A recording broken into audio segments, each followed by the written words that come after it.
So a super common question we get is, what charger should I buy? So we'll get into my recommendation and what I'm using in just a sec, but first I want to talk about chargers in general. So people oftentimes want a charger that they can both plug into their household electrical sockets and take on the go to connect to a car battery. So it's a little tricky with this stuff because generally if you have one that can do both AC and DC, it's not going to be a very fast charger. So we've got a prime example here on the right hand side. This one does AC DC, but in being able to do AC, what that really means is that it has, I guess, commonly referred to as a power supply within it, which is taking AC from your electrical socket at your house and converting it to DC, which is what your LiPo needs to be recharged with. So this small unit doesn't have the capability to convert AC to DC very quickly, so therefore it can't recharge your LiPos very quickly. So now we'll talk about iChargers and I think pretty much all high wattage chargers. So this is my recommendation. So this is an iCharger S6. So this is a DC only charger, is what they call it. And it doesn't mean you can't run it off of an AC plug or a household plug, but what it does mean is that it doesn't have a power supply to convert AC current to DC current, which is required to recharge your LiPo. So right out the gate, in stating that this is a DC only charger, we'll say if you want to have the ability to charge out of a household electrical socket, you'll need another unit, which is, again, commonly referred to as a power supply. So you can see on the right there, you might recognize this as a computer power supply. So same thing with computers. They take AC, convert it to DC so your computer can operate. And I've converted this old one out of an old gaming PC to one for my iCharger. But I don't even really use this anymore, or hardly ever used it, to be honest with you. So getting back to the iCharger S6, how I run it is off of a deep cycle marine battery. So a marine or any battery is going to be giving you DC voltage, and that's what this charger needs. So a marine battery, I guess we'll go ahead and say I recommend a marine battery because it's designed to go deep into its charge, to be depleted down further than a normal car battery, because it's used to run trolling motors or start boat motors that don't have alternators to recharge and top the battery off, whereas a car battery is meant for big bursts to start a vehicle and then be topped off by an alternator. So that's why I recommend those. But yeah, I will power my iCharger S6 off of a deep cycle marine battery. And I guess I can just show you the one that I'm using in particular real quick. So this one's just I think it's like a $90 Walmart unit. So 101 amp hours, 100 amp hours, something like that. You can see the posts that come with it. These are quick access posts for, terminals, or I've got some alligator clips. I'll tell you about those in a bit. But yeah, that's the exact one I'm using, just a cheapie. So these ring terminals, I guess I'll also say in doing this, I had to make a charging lead. So these are off the shelf, O'Reilly's automotive parts store ring terminals. I did crimp them and then add some solder. I don't know if that's necessary, that's just what I did. Just for added whatever. So I connect that to that battery and operate the charger off of that.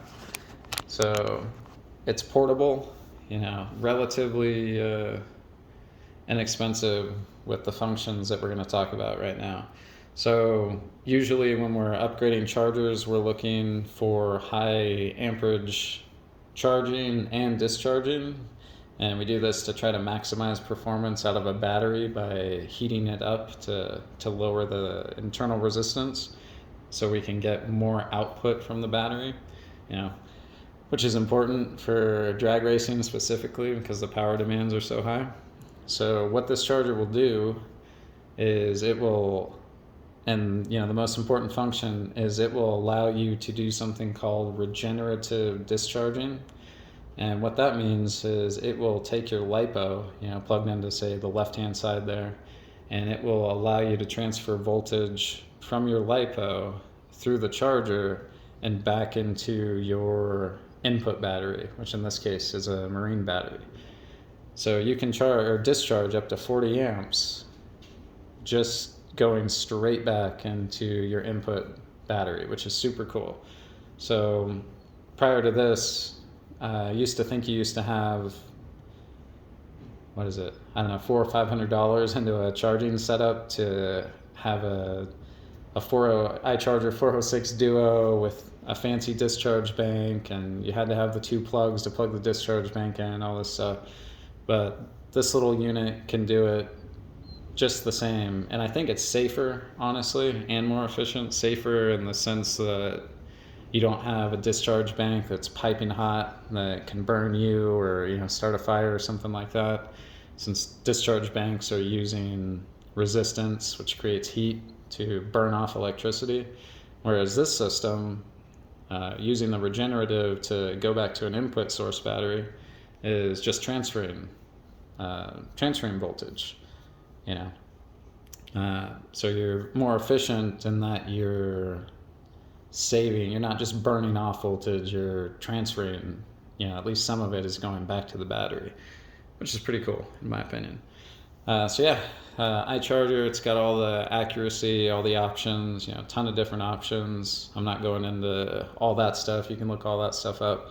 This is just a recommendation of a charger to look at and a system to look into.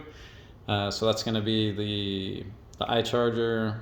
You know, again, you're going to have to make some charge leads, and then a deep cycle marine battery.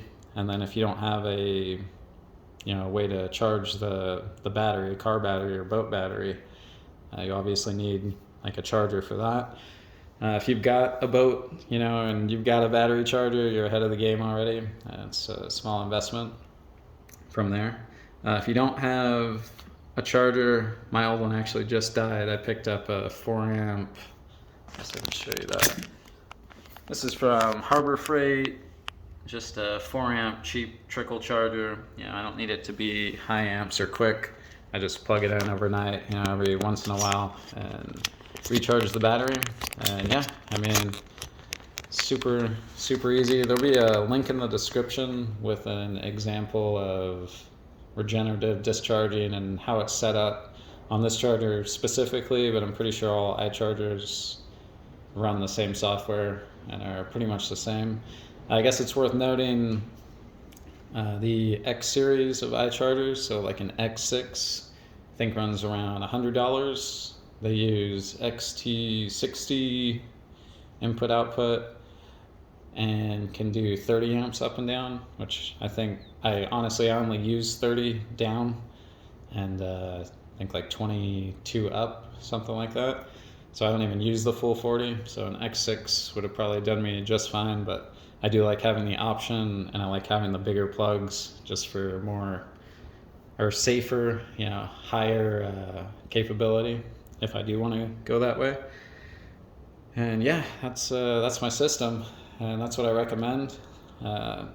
Give you a bonus thing that we're doing here. So with the old charger, since it's AC/DC, it came with alligator clips to connect to a car battery. And I'll go ahead and say I don't recommend alligator clips for your iCharger at all. Definitely ring terminals. You want something that's not going to have any issue transferring a bunch of electricity very quickly. But with this other charger, alligator clips totally fine. I now use this old charger, as a tire warmer controller.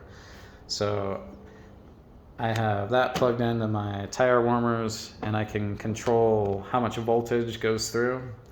as well as, I can put a limit on amps or anything, and I can turn it off and on really easily. So it's nice to be able to repurpose it. I think a lot of these chargers have power supply capabilities. Sometimes they list it as something else, but might be something to look into. But yeah, I think that's about it. Yeah. Any questions on anything, let me know. Watch the other video if you're interested in seeing an example of the regenerative discharge setup and see it in action. But yeah, hope this helps some people out. I guess price-wise, again, $130 on this one is retail. I think I have $90 in the marine battery from Walmart, and like $40 in the charger for the boat battery. So if you've got either of those things, it's going to be cheaper. But you're still, even if you buy the whole system or whatever, I think you're still a little under what you'd be paying for just a 406 Duo before the discharge bank and everything else, yada yada. Anyway, thanks for watching.